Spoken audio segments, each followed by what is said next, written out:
नमस्कार, आदाब, सलाम, सत श्री अकाल। आप देखना शुरू कर चुके हैं SR न्यूज़। मैं रिजवी। देखिए, मैं भी मौजूद हूँ GPO पटना में, और जैसा कि आज बाघ दिवस, अंतर्राष्ट्रीय बाघ दिवस मनाया जा रहा है, और बाघों को संरक्षण, बाघों को बचाने के लिए तमाम तरह के प्रयासें करती रहती है सरकार, भी हमेशा करती रही है। आपको बाघ देखने को मिलेगा, कहीं भी चिड़ियाखाना है, ज़ू में जाएंगे तो बाघ देखने को मिलेगा। उसी क्रम में आज GPO पटना में पोस्ट ऑफिस, जो कहा जाता है GPO पोस्ट ऑफिस में, आज यहाँ पे बाघ को कैसे बचाया जाए उसको लेकर यहाँ पे कार्यक्रम किया गया। और यहाँ पे जो चीफ मास्टर थे पोस्ट ऑफिस के, उन्होंने क्या कहा वो तमाम बातें हम आपको सुनाते हैं। आज यहाँ पे अंतर्राष्ट्रीय बाघ दिवस पर आज GPO पटना में एक कार्यक्रम आयोजित किया गया, लोगों को सम्मानित किया गया, और क्या क्या बातें कही गई और कैसे बाघ को संरक्षण किया जाए, कैसे बचाया जाए, तमाम बातें यहाँ पे पवन सर ने क्या कहा वो हम आपको सुनाते हैं। जी सर, बताइए। आप सभी को नमस्ते। अंतर्राष्ट्रीय बाघ दिवस आज मनाने का पहले से प्रोग्राम हम लोग सोच रहे थे। इसी बीच में हमारे ऑनरेबल चीफ सर का यह निर्देश आया कि बाघों के संरक्षण की दिशा में एक जागरूकता के लिए आम जो लोग हैं उनको प्रेरित करने की दिशा में GPO आगे बढ़े और एक स्पेशल कैंसिलेशन के माध्यम से लोगों को इस जागरूकता के साथ जोड़ने का प्रयास किया। हमारे माननीय chief post master general sir के निर्देशानुसार और उनकी ही प्रेरणा से आज का कार्यक्रम माननीय निदेशक महोदय के निर्देशन में ये संपन्न हम लोग कर पाए हैं। हम सभी का उद्देश्य है कि बाघ, आज भी बाघ ऐसा नहीं है कि बाघों की संख्या इतनी ज़्यादा हो चुकी है जिसके प्रति हम थोड़ी भी लापरवाही बरतते हैं। हम सभी का उद्देश्य ये होना चाहिए, इतने मेहनत 1956 से लेकर के, जैसा कि हम लोगों ने अभी चर्चा किया था, 1956 में प्रयास शुरू हुआ, 1972 में कानून बना, 73 में अभी बना, और उसके बाद इतना सारा परिश्रम का रिजल्ट ये हुआ है कि आज हम 3600 बाघों को अपने यहाँ संरक्षित करने में सफल रहे।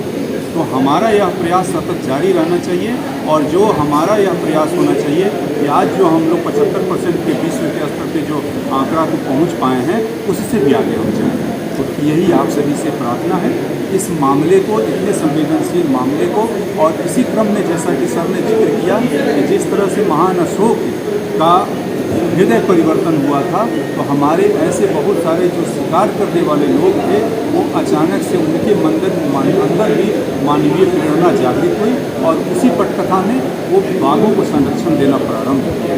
कई को तो उसमें अपनी जानों की आहुति देनी पड़ी है, तो उनके प्रति मैं कृतज्ञता व्यक्त करता हूँ। आप सभी से प्रार्थना है कि आम जनमानस को इसमें शामिल करें और एक ऐसा स्वरूप यहाँ से निकले जिससे हमारे यहाँ बाघ संरक्षण की दिशा में और महत्वपूर्ण कार्य हों और बाघों की संख्या सतत बढ़ती है। एक बार फिर, और जैसा कि आपको बताया गया है और आप जानते भी हैं कि आज अंतर्राष्ट्रीय बाघ दिवस है, और पूरे पर्यावरण के संरक्षण में बाघों की महत्ता के बारे में सारे विचारकों ने बहुत कुछ बताया है, और बाघों के संरक्षण में भारत की महती भूमिका रही है सदैव से। और आज 2010 में जो सेंट पीटर्सबर्ग में सम्मेलन हुआ था बाघों के संरक्षण को लेकर के, और बाघों की घटती हुई संख्या के प्रति पूरी दुनिया ने चिंता जाहिर की थी। हालांकि बाघों का संबंध दुनिया के कुछ ही देशों से है, मतलब दुनिया के कुछ ही देशों में बाघ आज की तारीख में संरक्षित है, बाकी अधिकांश देशों से विलुप्त हो ही गए हैं। तो मुख्य रूप से 13-14 ऐसे देश हैं जहां बाघ अभी भी होते हैं, और वो मुख्य रूप से एशिया के ही देश हैं। तो ये पर्यावरण से जुड़ा हुआ भी मुद्दा है, मुख्य रूप से जो अवैध शिकार है और पर्यावरण का नुकसान है, जंगलों का जो कटाव तेज़ी से हो रहा है, उसके चलते बाघों की संख्या में कमी हुई है। तो यदि जंगलों का तेज़ी से कटाव ना हो, अवैध कटाव ना हो, अवैध शिकार ना हो, तो जाहिर तौर पे बाघों की संख्या भी बढ़ेगी। और जब से ये बाघों के संरक्षण के प्रति पूरी दुनिया ने चिंता जाहिर की है और पूरी दुनिया ने इस तथ्य को रेखांकित करते हुए प्रयास शुरू किया है, तब से बाघों की संख्या में निरंतर वृद्धि भी देखी गई है। और आज से 15-16 साल पहले जो बाघों की संख्या थी उससे दुगने से भी ज़्यादा बाघों की संख्या दुनिया में हो गई है। आपको जान के ये खुशी है, जैसा कि हमें बताया भी गया है कि हमारे पटना में भी जो चिड़ियाघर है वहाँ भी 7-8 बाघ अभी हैं जो लोग देखने जाते हैं।